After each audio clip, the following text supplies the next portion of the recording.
जामिया हिंसा में 13 लोगों पर केस चला था और जामिया हिंसा में तमाम लोग जो उठाए गए थे उन्हीं में से एक नाम है अनवर महमूद जी और हमारे साथ मौजूद हैं अनवर महमूद जी। पूरा मामला क्या है अनवर जी, आप अपनी जवानी थोड़ा सा बताइए। ये 13 दिसंबर 2019 में जो जामिया के अंदर वायलेंस हुआ था उस केस को लेके पुलिस ने एफआईआर किया।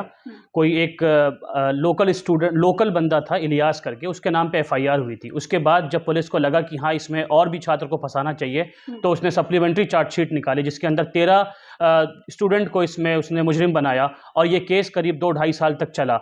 इस केस के अंदर पुलिस का मेन मकसद था कि ऐसे वोकल स्टूडेंट को हरास किया जाए जो आवाज़ उठाते हैं, जो जुल्म के ख़िलाफ़ बोलते हैं।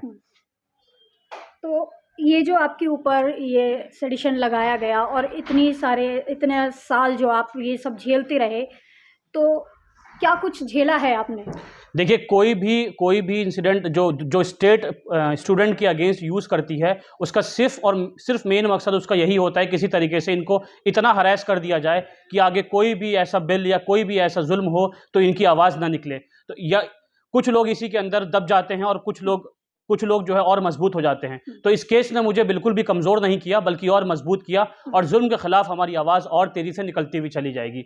अगर आप कॉन्स्टिट्यूशन की बात करें तो खुद जो ड्राफ्टिंग कमेटी के चेयरमैन थे BR अम्बेडकर साहब, उनका एक कोट है कि एजुकेट, ऑर्गेनाइज एंड एजिटेट। अगर मैं स्टूडेंट होकर, जामिया के स्टूडेंट होकर, जो एक प्रोमिनेंट यूनिवर्सिटी है उसके स्टूडेंट होकर जुल्म के खिलाफ नहीं बोलूँगा, जो बिल मुझे नहीं पसंद आ रहा है मैं डिसेंसी अपनी नहीं शो करूँगा, तो इससे क्या होगा कि स्टूडेंट, यहाँ पे जो यूथ है इंडिया के अंदर 62% यूथ है जो आज कुर्सी पे बैठे हुए हैं, वो भी कल को किसी यूनिवर्सिटी के अंदर पढ़े हुए थे और उन्होंने भी अपना एहतजाज उस टाइम की सरकार के खिलाफ किया होगा। तो उनको ये समझना चाहिए कि जो छात्र हैं वो किसी हिंसा के कोई हिंसा नहीं करने आते, ना कोई हथियार लेके यूनिवर्सिटी के अंदर आते हैं, वो कलम लेके आते हैं। और मुझे लगता है कि सरकार को हथियार नहीं बल्कि कलम से ज़्यादा डर लगता है। कलम से डर लगता है। इससे एक सवाल मुझे आया, आप छात्र हैं और आप स्टूडेंट हैं, आपके ऊपर इस तरीके के सेडिशन लगा दिए गए और जामिया में तमाम ऐसे और भी, क्या उर्दू नाम से फ़र्क पड़ता है? आप छात्र होते हुए भी आपको उठा लिया गया।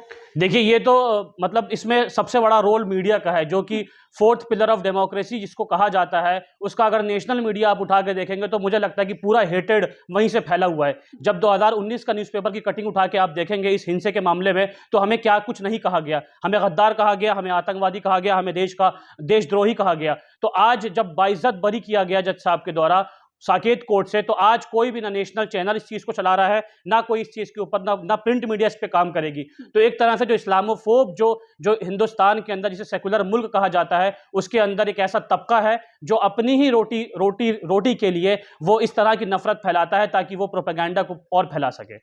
आप तमाम ऐसे लोगों के लिए जेल गए, शायद जेल गए हैं कि नहीं? नहीं। मगर आपके ऊपर इस तरीके के जो है मुकदमे दर्ज किए गए, उन तमाम लोगों की आप आवाज़ें उठा रहे थे, बुलंद कर रहे थे, लेकिन मुझे लगता है या फिर और भी जो जनता है उन्हें लगता है कि वो शायद आवाज़ें उठाना भूल गई हैं, आप लोगों को भूल गए हैं। तमाम ऐसे जो बने हुए हैं दफ्तर, मुस्लिम्स के जितने भी दफ्तर बने हुए हैं, जैसे जमात इस्लामी हिंद और भी ऐसे हैं, तो मुझे लगता है कि शायद वो आप लोगों को भुला चुके हैं। क्या आपको भी ऐसा महसूस होता है कि वो भुला चुके हैं आप लोगों को? नहीं, भुलाने वाली बात ऐसी है कि जिस तरह से जो स्टेट है, जो मुस्लिम नेम के या मुस्लिम ऑर्गेनाइजेशन को जो टारगेट करती है, तो उससे एक फियर भी है उनके बीच में। भुलाने वाली कोई बात नहीं है। मेरे साथ तो खैर कुछ नहीं हुआ, 2 साल की बात है। बहुत से ऐसे लोग हैं जो 15-15 साल तक केस में उलझे हुए हैं, बहुत से ऐसे लोग हैं जो झूठे मुकदमे में 20 साल तक जेल के अंदर हैं, और बहुत से ऐसे लोग हैं जो अपनी जिंदगियां गंवा चुके हैं। मुझे लगता है कि उनका बहुत बड़ा रोल है, और जितनी भी ऑर्गेनाइजेशन है, चाहे वो मुस्लिम हो चाहे नॉन मुस्लिम हो, जो भी इंसाफ पसंद लोग हैं, उनको हमेशा ऐसे लोगों को याद रखना चाहिए, क्योंकि हम लोग नौजवान हैं और हिंदुस्तान का मुस्तकबिल भी नौजवान लिखता है। तो नौजवानों की आवाज़ को अगर दबाने की बात, सरकार हमेशा नौजवानों की आवाज़ को दबाती है, तो ऐसे टाइम पे जो इंसाफ पसंद लोग हैं, जो तंजीमें हैं, उनको आगे आके और सपोर्ट करना चाहिए। अच्छा, आपके ऊपर इस तरीके के मुकदमे लगे कि आपको किस तरीके की परेशानियों से जो है सामना करना पड़ा? क्या कि आस पड़ोस के लोगों से सुनना पड़ा या रिश्तेदारियों में सुनना पड़ा? काफ़ी ऐसे एक्टिविस्ट हैं, मैंने जिनके इंटरव्यूज़ किए कि तमाम जो जिनकी शादियां नहीं हुए हैं, उनके रिश्ते ठुकरा दिए गए कि वो जेल गए हैं। इस वजह से आपको क्या झेलना पड़ा? देखिए, डर तो हर इंसान को लगता है और हर इंसान अपना बेहतर चाहता है। तो जिनकी शादियों की आप तज़किरा कर रहे हैं, उनकी अपने खुद की भी ईमान की कमज़ोरी होगी है। उनका बिलीफ इतना स्ट्रांग नहीं होगा कि वो किसी के ऊपर अगर कोई एक्यूज़्ड है तो आप उसको उस बेसिस पे देख रहे हैं। सोसाइटी के अंदर ये प्रॉब्लम है कि वो लोगों को जज बहुत जल्दी करती है। तो जजमेंटल से ऊपर अगर उठ के देखेंगे तो हम जैसे लोगों को ज़रूरत है सपोर्ट की और मोटिवेशन की। रही बात मेरे उसके सफ़र की, तो ज़ाहिर सी बात है कि मैं एक रिसर्च स्कॉलर हूँ जामिया जैसी यूनिवर्सिटी से, तो मेरे एजुकेशन के ऊपर फ़र्क ज़रूर पड़ा, मेरी रिसर्च पीछे हुई। और ज़ाहिर सी बात है महीने 2 महीने हफ्ते में अगर कोर्ट के आप चक्कर लगाएंगे तो मेंटल हैरेसमेंट होता ही है, फैमिली डिस्टर्ब होती है, मैं खुद डिस्टर्ब हुआ, फ्रेंड्स डिस्टर्ब होते हैं और सारी चीज़ें होती हैं इसमें। अच्छा, अभी जो आपके ऊपर ये सारे मुकदमे हटाए गए, आपको आज रिहा कर दिया गया, बरी कर दिया गया उन सब चीज़ों से, क्या आपके ऊपर किसी तरीके के एहतियात बरतने के लिए भी बोला गया है कोर्ट से कि आप बाहर नहीं जा सकते या इस तरीके की कोई चीज़ें नहीं कर सकते?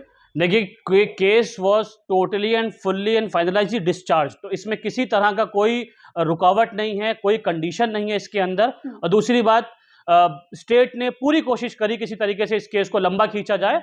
उन्होंने स्पेशल पीपी भी बदला, उन्होंने एक नई चार्जशीट भी वो लेके आ गए, तो बहुत उन्होंने हथकंडे अपनाए। लेकिन मैं शुक्रिया अदा करता हूं जज साहब का भी, जिनके पीछे सत्यमेव जयते का बोर्ड लगा हुआ था, उन्होंने उसकी मान सम्मान रखते हुए उन्होंने हक में फैसला सुनाया और इंसाफ की जीत हुई। अच्छा, इससे मुझे एक और जो आखिरी मेरा सवाल है, मुझे एक याद आया बात कि ऐसे तमाम स्टूडेंट्स, छात्रों को, एक्टिविस्ट को उठाया गया है जिनके चलते वो सबूत नहीं दिखा पाए हैं, वो इस तरीके के कुछ भी चीज़ें नहीं दिखा पाए हैं, वीडियोस नहीं दिखा पाए हैं, उसके बाद इतने टाइम बाद बरी किया है। लेकिन ये टाइम जो आपका ख़राब किया गया, जितने एक्टिविस्ट का ख़राब किया गया, क्या वो कोर्ट लौटाएगा? क्या इस तरीके की एफआईआर कोर्ट करेगी उन पुलिस वालों पर जिन्होंने आप लोगों को उठाया?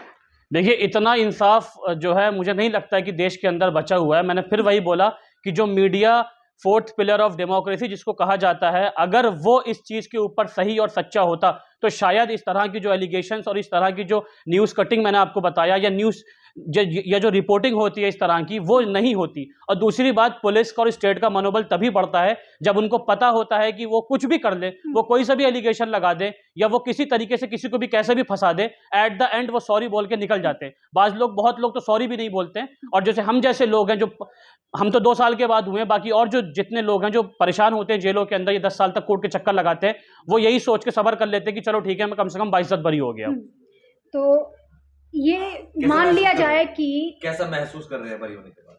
हाँ, ये तो मैं पूछूंगी, अभी सामने से एक सवाल भी आया है, लेकिन मैं ये पूछना चाह रही थी कि जो अब आपको बरी कर दिया गया है और इस तरीके के क्या इतना टाइम बाद और कोर्ट ने इस तरीके से फैसला सुना दिया, हो गया, एक खुशी का दिन तो है, लेकिन क्या इससे आपको ये लगता है कि लोकतंत्र चंद सांसें गिन रहा है? देखिए, लोकतंत्र चंद सांसें गिन रहा है, ये फिर से मैं मीडिया के ऊपर ले आऊंगा, क्योंकि उसकी बहुत बड़ी जिम्मेदारी बनती है। और हम जैसे लोगों की, या फिर कुछ भी जुल्म अगर हो रहा है, अगर आपने एक संविधान लिखा हुआ है तो संविधान को फॉलो सिर्फ कोर्ट नहीं बल्कि एक हिंदुस्तान का हर एक नागरिक को करना चाहिए। अगर संवैधानिक दायरे के अंदर रह के अगर कोई एहतजाज कर रहा है, अपनी रेजिस्टेंस शो कर रहा है, तो उसका भी अप्रिसिएशन होना चाहिए सरकार के द्वारा। ये नहीं कि अगर हमने आपकी बात करी है तो वेल एंड गुड, अगर नहीं करी तो आप हमारे ऊपर उल्टा मुकदमा लगा देंगे। रही बात महसूस करने की, तो जाहिर सी बात है किसी को भी अगर बाइज्जत बरी किया जाएगा, अगर किसी के ऊपर से किसी का भी दामन साफ होगा, उसको आतंकवादी, गद्दार, देशद्रोही कुछ भी कहा गया, और कोर्ट ने ये कह के पुलिस को फटकार भी लगाई कि आपने जस्ट इनको फंसाया है, तो जाहिर सी बात है खुशी का दिन है ये।